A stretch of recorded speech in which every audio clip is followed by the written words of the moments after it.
ग्रंथ श्रीमद् भागवतम के अंतर्गत एकादश स्कंद, उसका चतुर्दशवां अध्याय, उसके अंतर्गत 30वां नंबर 30 श्लोक से आज हम प्रारंभ करने जा रहे हैं।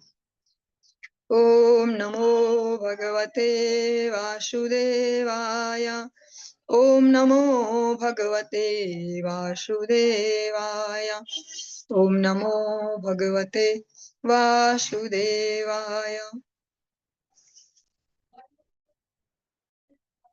न तथास्य भवेत् क्लेशो बन्धश्चान्य प्रसंगतः। योत्सित संगाद यथा पुंसो यथा तत्संगी संगतः। विभिन्न आश्रयों से उत्पन्न होने वाले सभी प्रकार के कष्ट तथा बंधन में से ऐसा एक भी नहीं होता जो स्त्रियों के प्रति आसक्ति तथा स्त्रियों के प्रति आसक्त रहने वालों के घनिष्ठ संपर्क से होने वाले कष्टों व बंधनों से बढ़कर हो। श्री भगवान उद्धव जी को उपदेश अमृत सुना रहे हैं कि जो और कोई अलग अलग टाइप की जो आसक्तियां हैं, उसके अतिरिक्त भी अन्य बहुत सारी आसक्तियां हैं, उन सब से जो मिलने वाले फाइनल क्लेश हैं, उनसे भी बड़ा कौन सा क्लेश है? जो ऐसे व्यभिचारी जो कैटेगरी है मनुष्यों की, उनकी संगति से जो कष्ट होता है वो सबसे ज्यादा भयावह है।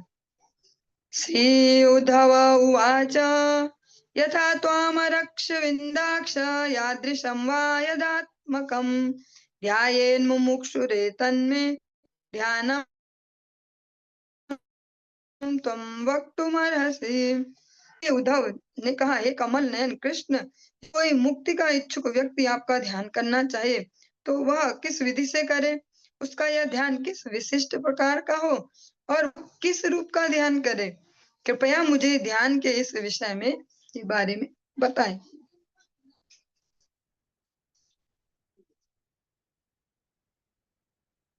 श्री भगवान उवाच समासन आसीनः समकायो यथा सुखम हस्तावुत्संग आधाय स्वनाशाग्ते क्षणः प्राणस्य शोधयेन्मार्गं पूरकुम्भकरेचकैः विपर्ययेरणापि शनैरभ्यसेन्नि निर्जितेन्द्रियः।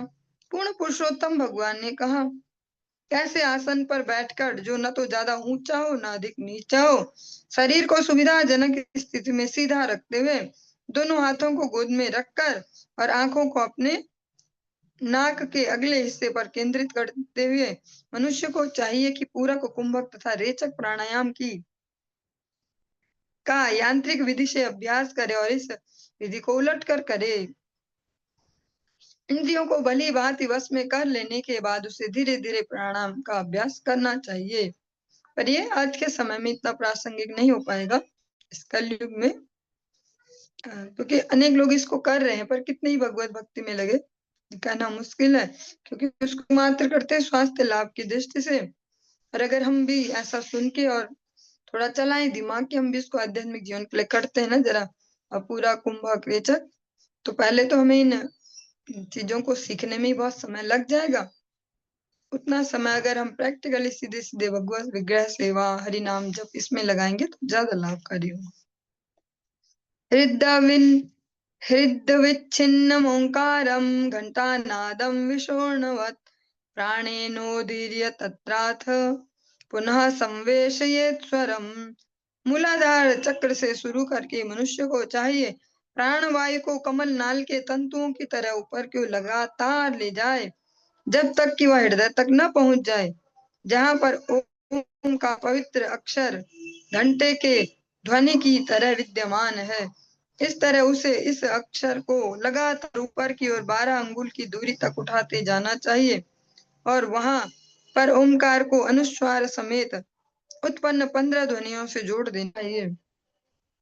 आज के कलयुग में जहाँ ये भी मुश्किल है कि ये खाएं कि ना खाएं, ये ठाकुर जी को तो भोग लगता तो है पर खा सकते हैं क्या, डॉक्टर ने तो मना किया है। ऐसे ऐसे समय में जब हमको स्पष्ट पता भी हो कि इससे हमारे स्वास्थ्य को नुकसान है, तब भी हम खाते हैं ना मन के चलते। तो ऐसे समय में जो विधि हम श्रवण कर रहे हैं ये प्रासंगिक नहीं है। आज के समय में ध्यान करना नहीं है, ध्यान देना कि हम सही संगति करें, सही क्रियाओं को एंगेज रखें, सही जगह व्यस्त रहें। ध्यान देना आज के समय में। और ध्यान अगर करना है तो सरलतम विधि है, बंद करो और मुंह के बार बार नाम जप करो और प्रैक्टिस करो कि देखते कहाँ कहाँ मेरा दिमाग जाए, नजर से अपने दिमाग को भी देखते रहे कहाँ कहाँ जाता है, कहाँ कहाँ घूमता है। मुंह से तो माला चल रही पर मन कहाँ कहाँ भटक रहा है, तो ध्यान करना नहीं है, ध्यान देना है। एवं प्रणव संयुक्तम प्राणमेव समयसेत् 10 कृत्वस्त्रीश वर्णम मासाद्र वाग्जितानिलः। ओमकार में स्थित होकर मनुष्य को चाहिए कि सूर्योदय, दोपहर तथा सूर्यास्त के समय 10-10 बार प्राणायाम का सतर्कता पूर्वक अभ्यास करे। इस तरह 1 महीने के बाद वह प्राणवायु पर विजय पा लेगा।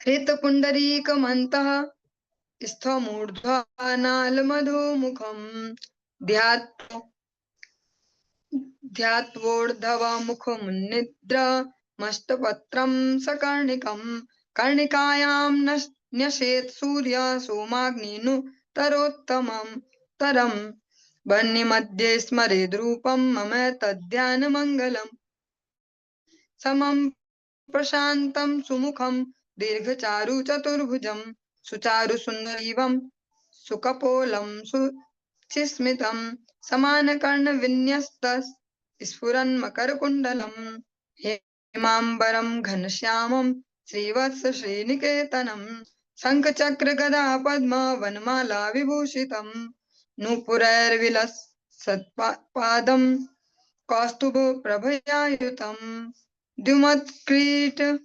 द्युमत्किरीट कटक कटिसूत्राङ्गदायुतम्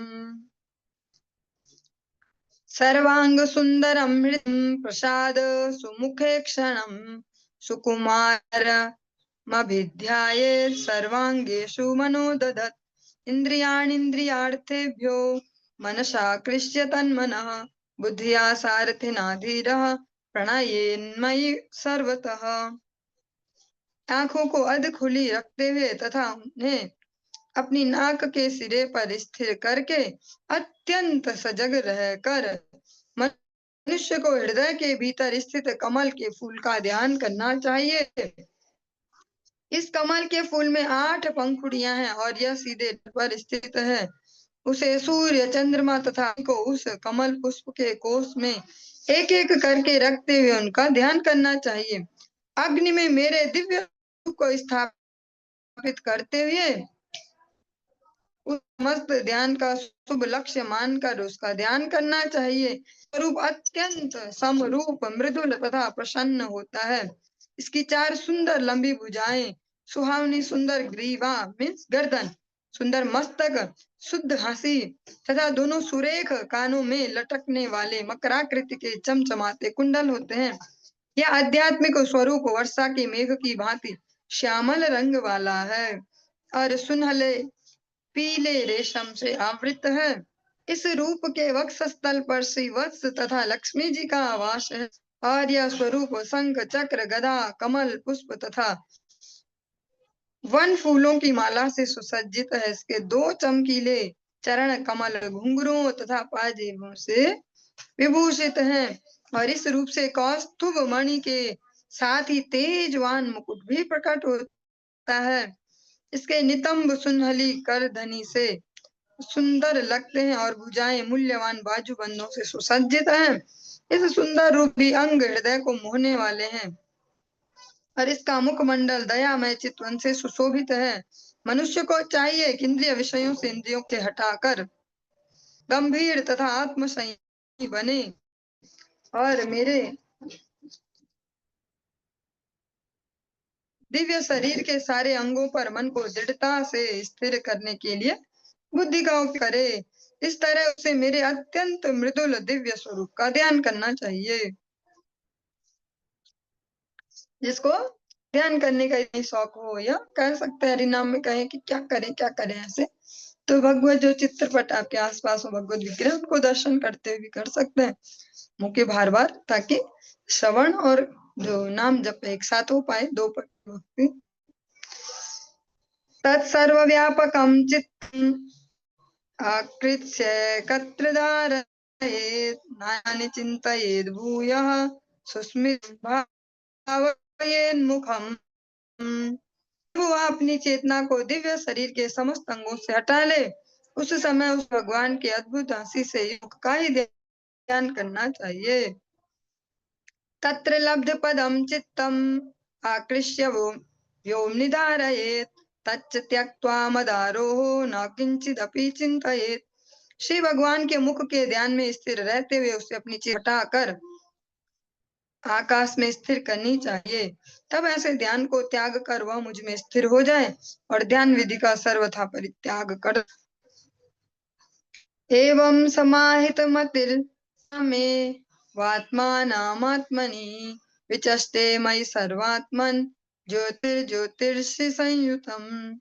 जिसने अपने मन को मुझ में पूरी तरह स्थिर कर है, उसे चाहिए कि अपनी आत्मा के भीतर मुझ पुरुषोत्तम भगवान और व्यस्त मेरे भीतर दिखता है। जिस तरह सूर्य की किरणों को सूर्य से पूर्णतः संयुक्त हो जाता है।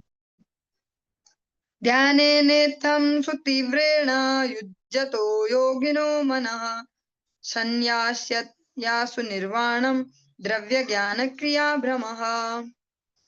जब योगी इस तरह अत्यधिक एकाग्र ध्यान से अपने मन को अपने वश करता है, तो भौतिक वस्तुओं या कर्म से उसकी भ्रामक पहचान तुरंत समाप्त हो जाती है।